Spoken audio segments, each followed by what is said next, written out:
ನೀನಂದು ನೆಲೆಸಿದೆ ಬೆಂದ ಕಾಳೂರೆಂಬ ಬೆಂಗಳೂರಲ್ಲಿ. High high high high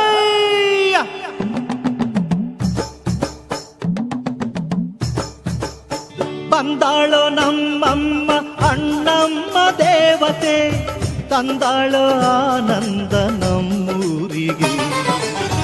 ತಾಯಿ ಕೃಪೆಗಾಗಿ ಬಂದೆವು ನಾವಾಗಿ, ನಮ್ಮನ್ನು ಸಲಹಲೆಂದು ಬಂದ ನಮ್ಮಮ್ಮ. ನಸು ಮುನಿಸಿನಿಂದ ನಮ್ಮಮ್ಮ ಬಂದಾಗ ಜರಿಯದಿರಿ ಜಗದಾಂಬೆ ಇವಳು.